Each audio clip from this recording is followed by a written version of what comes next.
जब मैं राजनीति में आई, उस क्षेत्र से कोई महिला तब तक एक्टिव पॉलिटिक्स में, जिसको कहना चाहिए कि विधानसभा चुनाव नहीं लड़ा था, उनको सामने लाना बड़ा मुश्किल हो जाता था। स्वागत के लिए भी उनको मनाना पड़ता था कि नहीं लेडीज है, माला तुम ही पिनाओगे। लेकिन अच्छी बात ये लगी कि मेरे राजनीति में आने के बाद एकदम जिसको कहते हैं कि क्रांति महिलाओं के अंदर आई है। ऐसी कोई योजनाएं एक दो जो आपने सिर्फ महिलाओं के लिए ही बनाई हों? प्रधान जी हैं, महिला है, वो दिखेगी नहीं, पतिदेव सामने आ जाएंगे, भाई सामने आ जाएंगे। मैंने सबसे पहले दिन जिस दिन हमारी मीटिंग हुई, मैंने कहा सदन में कोई भी जो महिला प्रतिनिधि है जो चुनी हुई आई है, वो सदन में खुद बैठेंगी, उनके परिवार का सदस्य सदन में नहीं आएगा। जो सांसद और विधायक है वो भी अपने प्रतिनिधि यहाँ पर नहीं भेजेंगे। मेरे पास आते थे कि नहीं हमने जिता के भेजा हुआ है, वो नहीं जानती है। तो मैंने कहा भाई जब उनको भेजोगे नहीं तो वो जानेंगे कहाँ से। हम लोग कल्चर भूलते जा रहे हैं इंडिया का। मीन्स बस ये बात क्या है, वुमेन एम्पावरमेंट। जब सती प्रथा थी, लड़कियों को पैदा होते ही मार दिया जाता था। उस आज से 300 साल पहले अगर एक महिला अपने को साबित कर सकती है तो आज की महिला तो कर ही सकती है। अगर हम वेस्टर्न की नकल कर रहे हैं तो उसमें कोई बुराई नहीं, लेकिन हमको अपनी जड़ों को भी नहीं छोड़ना है।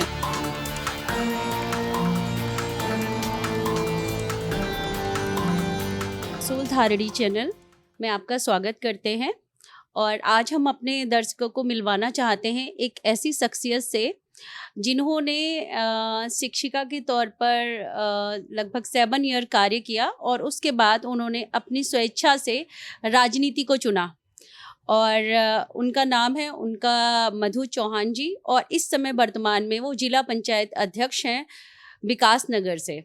तो ऐसी शख्सियत से आज आप लोगों का परिचय कराएंगे और उनके साथ हम जानेंगे कि उन्होंने इस पद पर रहते हुए महिलाओं के लिए क्या कार्य किए हैं और वो आगे जीवन में क्या करना चाहती हैं जिससे कि हम महिला सशक्तिकरण में कुछ योगदान कर पाएँ और महिलाओं को कुछ प्रेरणा दे पाएँ।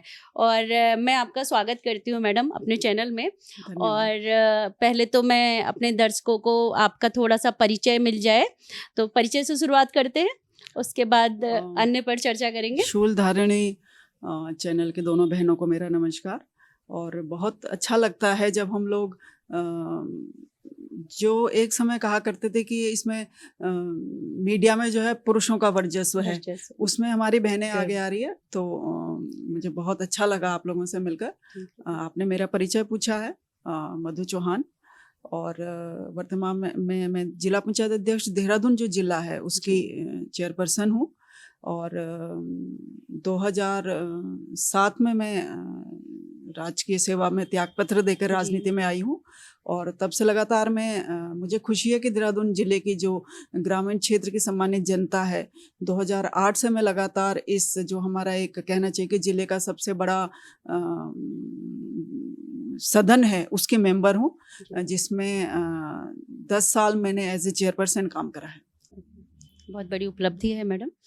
और शुरू करते हैं। मेरा पहला सवाल आपसे ये है कि आज की जो राजनीति है, हम जो आज बातें करते हैं, चाहे हमारे प्रधानमंत्री जी हो या हमारे मुख्यमंत्री जी हो, वो कहते हैं कि महिलाओं की भागीदारी राजनीति में बढ़नी चाहिए। लेकिन अगर हम धरातल पर देखते हैं तो धरातल पे जो परसेंटेज है या राजनीतिक दलों में जो उनकी सक्रियता होनी चाहिए, वो आज तक उनको वो मुकाम नहीं मिला है। तो इसका आप एक मुख्यतः कारण क्या मानती हैं कि इच्छा शक्ति, कि हम कहते तो हैं लेकिन कथनी और करनी में फ़र्क नज़र आ रहा है। तो इस पर आपका क्या कहना है कि हम कैसे राजनीति में महिलाओं को आकर्षित कर सकते हैं या उनकी योगदान को बढ़ा सकते हैं? कैसे कर सकते हैं मैडम? इस पर आपका क्या कहना होगा? कैसे मैं शुरुआत अपने से करूं जी।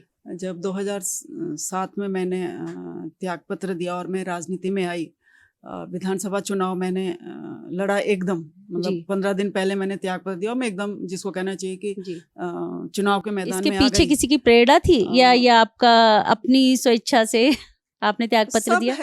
सब है मेरे पति, क्योंकि उस समय योगदान हम लोग विधानसभा पहले वो उत्तर प्रदेश में विधायक थे। जिस विधानसभा को रिप्रेजेंट करते थे उस विधानसभा की 3 सीटें बन गई। अच्छा। चक्राता, विकास नगर और सहसपुर। तो उन्होंने अपना कर्म क्षेत्र विकास नगर चुना। तो जो चक्राता के हमारे जो कार्यकर्ता थे, जिन्होंने हम लोगों के साथ लगा दी थी, उनका कहना ही था कि अगर आप विकास नगर से लड़ेंगे तो हमारे पास चक्राता में कौन प्रत्याशी है। तो हालात कुछ इस तरीके से बने कि मुझे त्यागपत्र देना पड़ा, कंडीशनली मुझे आना पड़ा। जिक्र जरूर करना चाहूँगी, जब मैं राजनीति में आई, उस क्षेत्र से कोई महिला तब तक एक्टिव पॉलिटिक्स में, जिसको कहना चाहिए कि विधानसभा चुनाव नहीं लड़ा था जी। और जब मैं गांव में जाती थी तो उनको ऐसा कोई, मतलब उनसे पहले उनको ऐसा कभी कोई फीमेल देखा नहीं कि कोई मतलब लेडीज भी चुनाव लड़ सकती है। जी, तो उनको घर से निकालना बहुत मुश्किल हो जाता था। हो रहा था जी। उनको सिर्फ ये था उससे पहले कि गांव में नेताजी आ रहे हैं तो उनको कहेंगे भाई चाय बना दो, या ज्यादा ठीक है, वो खिड़की से झांकते थे क्या हो रहा है। तो उनको सामने लाना बड़ा मुश्किल हो जाता था। स्वागत के लिए भी उनको मनाना पड़ता था कि नहीं, लेडीज है, माला तुम ही पिनाओगे। लेकिन अच्छी बात ये लगी कि मेरे राजनीति में आने के बाद एकदम, जिसको कहते हैं कि क्रांति महिलाओं के अंदर आई है। आज मैं कल की ही मैं आपको एक वीडियो दिखाऊंगी, कल मैं एक प्रोग्राम में थी, इतना उत्साह महिलाओं के अंदर आता जब मैं गांव में जाती हूँ। उनको ये लगता है कि हम ही मधु चौहान कनेक्ट कर पाते हैं और बहुत प्यार मुझे मिलता है। मैं चुनाव जीती या हारी, लेकिन वहाँ का जो महिला वोट का जो परसेंटेज था, वो चाहे किसी भी दल की हो, मुझे मिला है। और आज जब मैं क्षेत्र में जाती हूँ, कोई लड़कियां जो पढ़ी लिखी लड़कियां हैं, जो महिलाएं हैं, बहुत एक्टिव होके मेरे से मिलती है। मंच पे पहले उनको बिल्कुल बैठने का मौका नहीं मिलता था, आज हम लोग देखते हैं कि मंच जो है पूरा लेडीज से भरा रहता है। तो मैं कह सकती हूँ कि ये मेरी उपलब्धि है कि महिलाओं के अंदर एक राजनीतिक जागरूकता लाने का काम मैंने उस क्षेत्र में किया है। जी जी जी, बहुत अच्छा कार्य आपके द्वारा किया जा रहा है। अभी आप जिला पंचायत अध्यक्ष हैं और उस पद पर रहते हुए कुछ ऐसे कार्य आपके द्वारा, कुछ विशेष जो महिलाओं के लिए योजनाएं, ऐसी कोई योजनाएं एक दो जो आपने सिर्फ महिलाओं के लिए ही बनाई हो? देखिए, मैं अच्छा प्रश्न आपका है जी। जब मैंने 19 में चार्ज लिया एज ए चेयरपर्सन का, तो हम लोगों के यहाँ मेरे ख्याल से, मैं क्योंकि बहुत सारी जगह हम लोगों के जिस ट्रेनिंग वगैरह पे मैं गई हूँ, तो मेरे को लगता है कि हर प्रदेश में ये प्रॉब्लम है जी, कि प्रधान जी हैं, महिला है, वो दिखेगी नहीं, पतिदेव सामने आ जाएंगे, भाई सामने आ जाएंगे, का रोल जी। ब्लॉक प्रमुख है, पतिदेव या भाई लोग या ससुर जी दिखेंगे। मैंने अपने यहाँ, मैं हमेशा कहती हूँ कि शुरुआत हमको अपने से करनी चाहिए जी। मेरे यहाँ हम लोग 30 मेंबर है जिला पंचायत के, उसमें से 19 महिलाएं हैं। 19 महिलाएं हैं जी, बड़ी बात। मैंने सबसे पहले दिन, जिस दिन हमारी मीटिंग हुई, मैंने कहा सदन में कोई भी जो महिला प्रतिनिधि है, जो चुनी हुई आई हुई है, वो सदन में खुद बैठेंगी, उनके परिवार का सदस्य सदन में नहीं आएगा। बहुत अच्छा कार्य जी जी, सक्रियता ऐसे ही बढ़ेगी जी जी। और कुछ दिन तो खुशफुस हुई, पता चला जी वो पतिदेव और ससुर जी लोग बाहर हॉल में आगे पीछे घूम रहे हैं जी जी। आपस में बातचीत कर रहे हैं कि मेहनत तो हमने करी थी, वो फेस कैसे चुनाव तो हमने लड़वाया था, हमको अंदर नहीं बैठने दे रहे हैं, हमको जो है हमको बाहर बैठना पड़ रहा है। दूसरी चीज, हम लोग जो हमारा सदन होता है उसमें जो विधायक होते हैं, जो सांसद होते हैं, वो भी उसके मेंबर्स रहते हैं, राइट मेंबर होते हैं, हमारे सदन के मेंबर होते हैं। तो फिर एक सदन के लिए 2 रूल हम नहीं कर सकते थे, तो मैंने कहा जो सांसद और विधायक है वो भी अपने प्रतिनिधि यहाँ पर नहीं भेजेंगे, क्योंकि जब मैं अपने मेंबर के लिए एक रूल बना रही हूँ, तो मुझे जो बाहर के हमारे सम्मानित मेंबर, उनके लिए वही रोल रहेगा। कुछ दिन जरूर थोड़ा सा मेरे पास आते थे कि नहीं, हमने जिता के भेजा हुआ है, वो नहीं जानती है। तो मैंने कहा भाई जब उनको भेजोगे नहीं तो वो जानेंगे कहाँ से, सीखेंगे कैसे? जब भेजोगे, आएगी, बातचीत करेगी, सदन में हमारे जिला स्तर के सारे अधिकारी आते हैं, उनसे आप कांटेक्ट करेंगे, उनसे बातचीत करेंगे, उनका फोन नंबर लीजिए, उनसे खुद संवाद करिए, तभी तो सीखेंगे। तो अच्छा रिजल्ट मिला। कई बार ऑफिस में भी, जैसे हमारे यहाँ जिला पंचायत में कर्मचारी रहते हैं, उनके पास भी पता चला पुरुष मेंबर चले जाते हैं बातचीत करने, तो मैंने उनसे भी कह रखा, उनसे कि मेंबर को साथ लाओ, कोई बात नहीं, आप आओ, कोई चीज आप जानना चाहते हो, लेकिन आप मेंबर को भी साथ लाइए। और बहुत सारी हमारी जो बहनें हैं, बहुत अच्छा काम उन लोगों ने करा है। मैंने जब हम लोग 19 में जब मैंने चार्ज लिया तो उसके बाद जो मार्च में जो महिला दिवस आया था जी उसमें मैंने पूरे हम लोगों ने पंचायत राज विभाग ने खैर मेरी मदद करी, उसमें कोई शक नहीं है। हम लोगों ने एक ट्रेनिंग प्रोग्राम टाइप का रखा जिसमें जिला पंचायत सदस्य, महिलाएं, बीडीसी मेंबर्स और प्रधान, उनका 1 महीने ट्रेनिंग प्रोग्राम करा। पूरे उत्तराखंड की जो जरूरत है वो जनप्रतिनिधि थी महिलाएं, करीब 400-500 महिलाएं उसमें आई और उन्होंने कहा कि नहीं आपने तो बहुत अच्छा प्रोग्राम करा, हमको यहाँ पे बहुत कुछ जानने को मिला है और खुश होकर अपने जिलों में अपने प्रदेश में लोग गई और मतलब फ्रूटफुल रहा वो ट्रेनिंग जो थी उनके लिए। तो आपके माध्यम से ये बहुत बड़ी पहल की गई, क्योंकि हमने पहले 33% फिर 50% आरक्षण तो दे दिया पंचायतों में, लेकिन हम उनका उपयोग नहीं कर पा रहे थे। कहीं प्रधान पति, कहीं बीडीसी पति और इस तरह के पति मेन रोल में रहते थे और वो एक कठपुतली की तरह काम करती थी। हाँ जी, तो ये कई बार अखबार के माध्यम से भी हुआ लेकिन ये आ नहीं पा रही थी सक्रियता, लेकिन आपके माध्यम से बहुत अच्छी पहल हुई मैडम कि आपने उनको उनके अधिकारों के बारे में जागरूक किया। दूसरा प्रश्न मेरा ये रहेगा कि आजकल की जो महिलाएं हैं, कामकाजी महिलाएं या कह दीजिए आत्मनिर्भर महिलाएं, तो वो घर और अपने जो उनका लाइफ है, पति के साथ जो समन्वय है, उसमें वो आज फुर्सत तो हावी हो रहा है। आए दिन देख रहे हैं कि परिवार विघटन की घटनाएं बढ़ती जा रही हैं समाज में। वो कहती हैं कि अगर मैं नौकरी करूंगी या फिर मैं राजनीति में किसी पद पर आ गई तो मैं घर नहीं संभालूंगी। ये चीज़ आगे बढ़ रही है, मतलब कहीं ना कहीं टकराव, रिश्तों में टकराव आ रहा है। तो उस पर आप समाज को क्या संदेश देना चाहेंगी कि एक महिला जो शक्ति का स्वरूप है, हमारे चैनल का नाम सूल धारिणी है, हमने कांटों से लेके और ताज तक का सफर देखा है। तो एक महिला अपना व्यक्तिगत जीवन, पारिवारिक जीवन, सामाजिक जीवन को कैसे सामंजस्य बिठाकर भी राज कर सकती है, उसके उदाहरण हैं आप मेरी नज़र में, कि आपने घर परिवार भी संभाला, एक राजनीति में इतना बड़ा पद भी संभाल रही हैं, शिक्षिका भी रही। तो उसमें आप एक ऐसा संदेश क्या देना चाहती हैं हमारी महिलाओं को, हमारी बच्चियों को, कि आप परिवार के साथ अपना आत्मनिर्भर भी बन सकती हैं? उस पर आपके क्या विचार हैं? जी देखिए, मुझे लगता है कि परिवार का सहयोग और परिवार का विश्वास जी बहुत जरूरी है। जैसा आपने कहा कि घर भी देखना है, सामाजिक दायरा भी देखना है, नाते रिश्तेदारी भी हमको खुद सब निभानी है। मुश्किल काम तो जरूर है, मैं इसमें ये नहीं कहूँगी, लेकिन जैसा आपने कहा, आपके चैनल का नाम भी है कि एक महिला शूल धारिणी है, वो अगर उसके अंदर इच्छा शक्ति है, परिवार का सहयोग है, तो मेरे ख्याल से वो हर काम बहुत अच्छे से निभा लेती है। बुनियाद ये है कि परिवार का विश्वास और परिवार का सहयोग बहुत ज़रूरी है। अगर हम ये कहते हैं कि हमारा बेटा, हमारा भाई, हमारा चाचा, भतीजा अगर बाहर जाके काम कर सकता है, तो हमारी बहू, हमारी बेटी भी बाहर जाके काम कर रही है, उसके लिए सहयोग बहुत ज़रूरी है। और आज जैसा हम लोग देखते हैं कि परिवार बहुत छोटे हो गए हैं। एक समय हम लोगों ने तो मैं तो खुद मैंने देखा हुआ है, हमारा मायके की तरफ से बहुत बड़ा परिवार था, जॉइंट फैमिली थी, बहुत सहयोग आपस में रहता है। आज परिवार छोटे जरूर हो गए हैं, रिश्ते थोड़े कम जरूर हो गए हैं, लेकिन मुझे लगता है कि अगर हमारा परिवार का सहयोग है, परिवार का विश्वास है, अगर हम ये अपनी बहू पे, अपनी बेटी पे अगर ये विश्वास रखते हैं कि जो काम हमारा बेटा कर पा रहा है वही काम हमारी बेटी भी कर रही है, हमें उसको सहयोग करने की जरूरत है। परिवार में उसका भी वही स्थान है जो हमारे बेटे का है, परिवार में हमारे बहू का, हमारी बेटी का भी वही स्थान है जो हमारा है।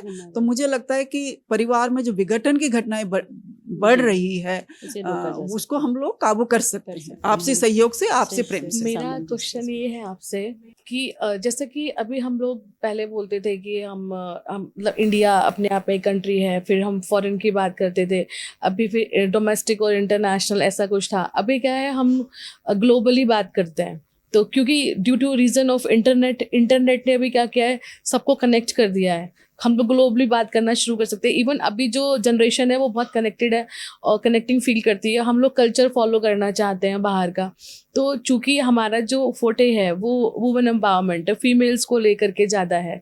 तो एक टॉपिक अभी डिस्कस जैसे आपने किया कि गवर्नमेंट का जो कंट्रीब्यूशन है, जो अपॉर्चुनिटीज़ हैं, वो भी इक्वल नहीं है मेल्स एंड फीमेल्स के लिए। तो उसमें कहीं ना कहीं परसेंटेज बहुत सारे बैरियर मैं देखूँ तो डिफरेंस दिखाई देता है। तो एक तो ये वाला जो पॉइंट है जो आपने बोला कि गवर्नमेंट को अभी इक्वलिटी की बात कर रही है तो अपॉर्चुनिटी देना पड़ेगी। दूसरा मेरा ये था कि इसी से कनेक्टेड जो हमारी पश्चिमी सभ्यता है, जो फीमेल्स हैं उनका ना जो कल्चर फॉलो करने का जो ट्रेंड है ना, वो फॉरेन से बहुत ज़्यादा हो गया है। तो मतलब वो ये नहीं चाहते कि इंडिया का जो कल्चर है, जो बहुत खूबसूरत कल्चर है, उसमें रह के हम अपनी चीज़ों को आगे लेकर के जाएं। तो इस तरह का कुछ भी नहीं चल रहा है। तो उसमें आप क्या मानते हैं, हमारे घर की जो अपब्रिंगिंग है वो ज़्यादा मतलब उसका ज़्यादा मतलब कंट्रीब्यूशन है कि हम उनको जुड़ने दे रहे हैं बाहर की सभ्यता से और इंडिया के कल्चर को हम भूलते जा रहे हैं। तो उसके लिए जो फीमेल्स घर की होती हैं, जो head of the family, mother हो गई, खासकर तो मदर ही इम्पॉर्टेंट है, या बड़ी सिस्टर है, या आजकल जो सोशल जो नेटवर्क में मिल रहा है लोगों को, तो उसमें आप सरकार से भी क्या एक्सपेक्ट करते हो कि वेरी कुछ नीति लानी चाहिए कि जो स्टॉप होना चाहिए उन चीज़ों को? हम लोग कल्चर भूलते जा रहे हैं इंडिया का। मीन्स बस ये बात क्या है, वुमेन एम्पावरमेंट। अभी हम लोगों ने जस्ट हफ्ते भर पहले जी रानी अहिल्याबाई होलकर के 300वीं जन्म जी, जयंती मनाई थी जी। तो अगर आज से 300 ऐसी साल लेडी थी पहले हमारे साथ। एक ऐसी महिला हो सकती है, जब सती प्रथा थी, लड़कियों को बाल पैदा विवाह होते था। ही मार दिया जाता था, उस आज से 300 साल पहले अगर एक महिला अपने को साबित कर सकती है, जिसके पति का देहांत हो गया, उनके ससुर का देहांत हो गया, जिन्होंने उनको जी सशक्त बनाया Guidance था, दिया था उन्होंने इतना उनको अच्छा। घुड़सवारी से सिखाने से लेकर शास्त्र भी पढ़ाया। शासन प्रशासन चलाना कैसे है, तलवार कैसे चलानी है, युद्ध कला कैसी होनी है, उनका देहांत हो गया। उनके बेटे का देहांत हो गया और उनकी जो बेटी थी ना चाहते हुए भी उसके सामने वो सती हो गई। इन परिस्थितियों के बावजूद भी अगर 300 साल पहले एक महिला अपने को साबित कर सकती है संस्कारों के अकेले साथ। रहते हुए, जी। और आज हम 300 साल बाद भी उनका जो समाज के प्रति जो उनकी सेवा थी, समाज के प्रति जो उनका समर्पण था, जो नेतृत्व उन्होंने प्रदान करा, तो अगर आज से 300 साल पहले एक महिला कर सकते हो तो आज की महिला तो कर ही सकती है। अच्छी बात है कि आज लड़कियों की शिक्षा की तरफ ध्यान अब दे रहे हैं, लेकिन शिक्षा जब मिल जाती है, हम लोग देख रहे हैं आज बहुत सारी लड़कियां जो है बहुत अच्छे अच्छे पदों पर चुन के जा रही हैं, लेकिन हम लोग ये भी जानते हैं कि सरकारी नौकरी की एक सीमा है, हर किसी को सरकारी नौकरी नहीं मिल सकती है। लेकिन हम लोग, मुझे बताते हुए खुशी हो रही है कि हमारे उत्तराखंड में, पूरे उत्तराखंड में लगभग 36,600 से ऊपर स्वयं सहायता समूह काम कर रहे हैं, जिनमें लगभग 3 लाख महिलाएं जुड़ी हुई है। मैं अपने देहरादून जिले की बात करूं, हमारे यहाँ 12,500 से ऊपर स्वयं सहायता समूह काम कर रहे हैं, जिसमें बहुत सारी महिलाएं अपने पैरों के ऊपर खड़ी है। अच्छी बात है कि सरकार भी उनको उसमें सहयोग कर रही है, सरकार की भी सहायता मिल रही है, और बहुत सारे समूह से हजारों महिलाएं आज अपने पैरों पे खड़ी है। कुछ परिस्थितियांवश, जैसा आपने कहा कि समाज में विघटन हो गया है, उनकी पति से नहीं बन रही, अकेले किसी वजह से डाइवोर्स केस बढ़ते जा रहे हैं, किसी का डिवोर्स केसेस बढ़ रहे हैं, आज वो अपने पैरों पे खड़ी है। और हमारे यहाँ तो पहाड़ों में इतने सारे लोकल उत्पाद है। अभी जस्ट जो बुरांस का सीजन गया है, बहुत सारी महिलाएं बुरांस का जूस बना रही हैं, बहुत सारी महिलाएं अचार बना रही है। अभी मेरे यहाँ एक विकासखंड कालसी पड़ता है, वहाँ पे बहुत 500-700 समूह है।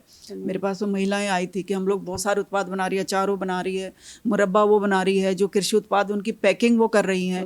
तो हमको रखने के लिए, सामान रखने के लिए कुछ हमको जगह चाहिए, तो वहाँ विकासखंड में हमको जगह मिल गई, तो मैंने उनको एक बड़ा सा कमरा वहाँ पे बनाकर दिया है। मैंने कहा आप अपने यहाँ पर उत्पाद रखिए।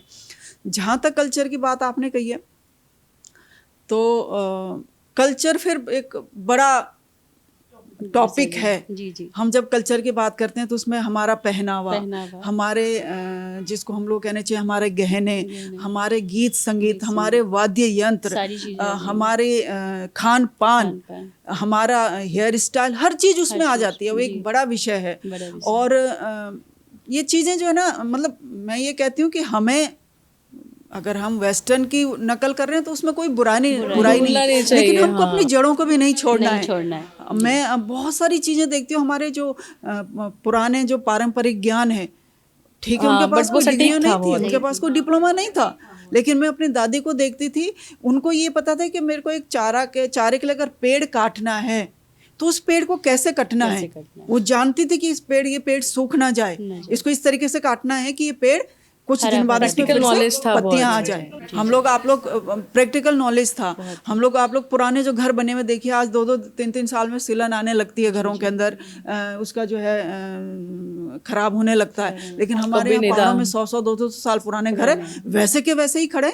तो उनके पास कोई वास्तुशास्त्र का डिप्लोमा थोड़ी था, लेकिन उनकी जो पारंपरिक नॉलेज थी उसको हमको भूलना नहीं चाहिए। नई चीजें सीखने में कोई बुराई नहीं है, लेकिन हमारा जो पुराना ज्ञान है हम उसको लेकर अगर चलेंगे तो मुझे लगता है कि मोदी जी ने जो कहा था कि हमारा जो है जो भारत है ये विश्व का सरताज है, तो इस सरताज एक मेरा ऐसे ही क्वेश्चन बना है रहेगा। आपसे, बहुत इम्पोर्टेंट है। अभी गवर्नमेंट्स के रूल के अनुसार 18 साल का कोई भी लड़की है या लड़का है वो शादी कर सकती है अपनी मर्जी से, क्योंकि अब वो 18 इयर्स के हो जाते हैं तो वो बालिग हो जाते हैं। तो पेरेंट्स को बहुत दुख होता है उस समय कि जैसी लड़की उनकी बेटी 18 साल की होती है तो वो शादी करने की हकदार है, वो पेरेंट्स को भी इग्नोर कर सकती है, गवर्नमेंट रूल है। तो आपको नहीं लगता कि भारत की सभ्यता के अनुसार माँ बाप की मर्जी के बिना शादी नहीं होनी चाहिए, चाहे लड़का हो या लड़की हो? तो ये चेंज होना चाहिए ना, स्वीकृति आवश्यक होनी चाहिए, उनकी परमिशन, क्योंकि उन्होंने उन्हें पाला, उनके लिए सपने देखे और फिर वो 18 साल की हुई, वो वेट कर रही है। अगर वो गलत डिसीजन भी ले रही, क्योंकि वो मात्र 18 साल की है, वो किसी भी शादी करना, किसी भी बंदे शादी करना चाहती, वो सही नहीं है, पेरेंट्स जानते हैं, बट वो कंट्रोल नहीं कर सकते, पुलिस भी साथ नहीं दे रही, प्रशासन साथ नहीं दे रहा। तो ये जो रूल है ये काफी मुझे लगता है ठीक नहीं है, किसी को तो आवाज उठाना पड़ेगी। तो आपका क्या राय है इस पे? देखिए समय के साथ चीजें बदली है, इसमें कोई शक नहीं है। अभी हम लोग कहीं एक दिन बात कर रहे थे कि हम लोग उस पीढ़ी में हैं जो अपने माँ बाप से भी डरते थे और अपने बच्चों से भी डरते हैं। जी। संस्कार बहुत जरूरी है, जो चीज आपने कही।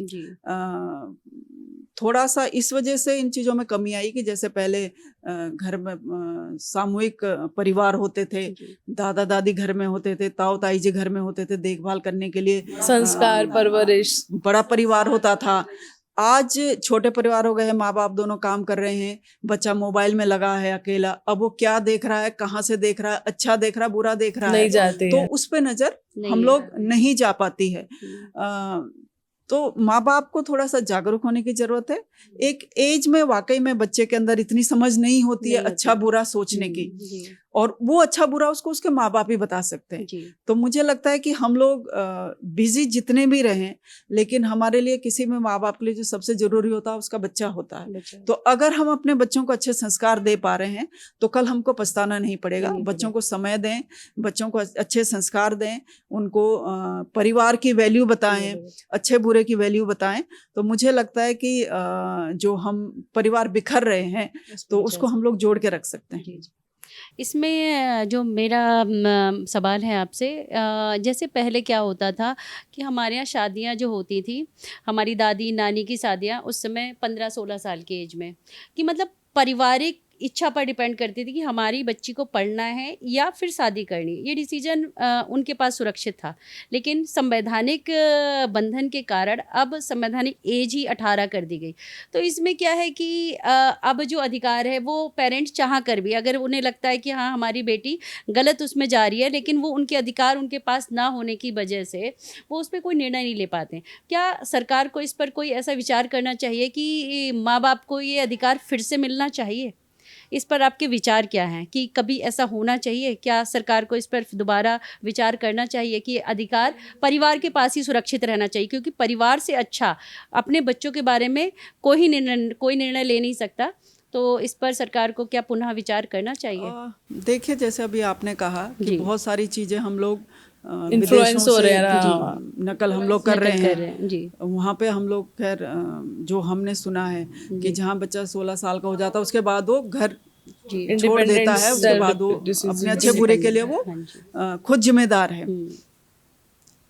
नकल वहाँ से हो रही है, बहुत सारी चीज़ें हम लोग वहाँ से सीख रहे हैं, लेकिन कुछ चीज़ें वहाँ पे हम लोग ऐसी चीज़ें वहाँ से क्यों सीख रहे हैं जो कि हमारे समाज में सूट नहीं करती, दूषित कर रही है। जैसा मैंने कहा कि हम लोग बच्चे को ऐसे संस्कार दें शुरू से ही कि हम लोग तुम्हारे माता पिता है, हम लोग जो कर रहे हैं आपके अच्छे के लिए कर रहे हैं। और परिवार की वैल्यू उनको बताएं। बताएं। एक बच्चे से ये भी कहा जा सकता है कि ठीक है, आप अपनी कैरियर बनाइए, अपनी पढ़ाई पूरी कर लीजिए, उसके बाद आप स्वतंत्र हैं। जी। और बहुत सारे हम लोग बहुत सारे पिक्चर्स वगैरह भी हम लोगों ने बीच में ऐसे देखी है जो बच्चों को इस तरीके से हम लोग बता सकते हैं कि देखो इस तरह के जो हादसे होते हैं, क्या उसमें बाद में उनका हश्र होता है। बच्चों को संस्कार दीजिए, बच्चों को समय दीजिए, अच्छे बुरे का उनको ज्ञान करवाइए। थोड़ा सा समय देने की जरूर है बच्चों को। और मुझे लगता है कि एक एज जब वो निकल जाती है तो बच्चे को अपने आप ही रियलाइज हो जाता है कि नहीं, मेरे पेरेंट्स ने जो कहा था मेरे अच्छे के लिए कहा था। तो बस इसी टॉपिक से रिलेटेड कि जितना ये अभी अपोजिट आप देख रहे हैं कि इंटरनेट ने सब लोगों को बहुत ज़्यादा अवेयर कर दिया है, तो मुझे ऐसा लगता है या आपको भी लगता है कि अवेयरनेस इस चीज़ के लिए भी आनी चाहिए। गवर्नमेंट की तरफ से रूल्स आने चाहिए, अवेयरनेस आनी चाहिए कि आप जिस तरह से हम लोग फॉरेन कल्चर को अडॉप्ट करते जा रहे हैं ना, बट हमारे इंडियन कल्चर में पेरेंट्स भी इम्पॉर्टेंट हैं। क्योंकि आजकल पेरेंट्स की बहुत कंप्लेंट्स आ रही हैं कि 17 साल तक तो वो कंट्रोल कर सकते हैं उनके ऊपर, मगर 18 के बाद नहीं कर सकते हैं, जिसकी वजह से क्या हो रहा है ना कि वो चाहते हैं कल्चर फॉलो करवाना वो सब, बट वो बाहर का माहौल इतना खराब हो चुका है कि वो नहीं कर पा रहे हैं कंट्रोल। तो इस चीज़ों के लिए भी, इन चीज़ों के लिए भी हमारे बहुत सारी कैंपेनिंग या अवेयरनेस प्रोग्राम गवर्नमेंट की तरफ से आने चाहिए, जिसके लिए आप बेस्ट इंसान हैं। आप also you are female person और आपने इतनी लंबी जर्नी देखी है। और मैं ये चाहती हूँ कि आप जैसी लेडी जो है ना वो लेकर आए इन चीज़ों को, जिससे गवर्नमेंट तक पहुँचे। ये जो जनता के लिए प्रॉब्लम्स को फेस करना पड़ रहा है, खासकर पेरेंट्स को फेस करना पड़ रहा है आज के टाइम में, तो एक बच्चा ही हो रहा है, मतलब मोस्टली 2 बच्चे, एक ही गर्ल ही है, एक बॉय ही है।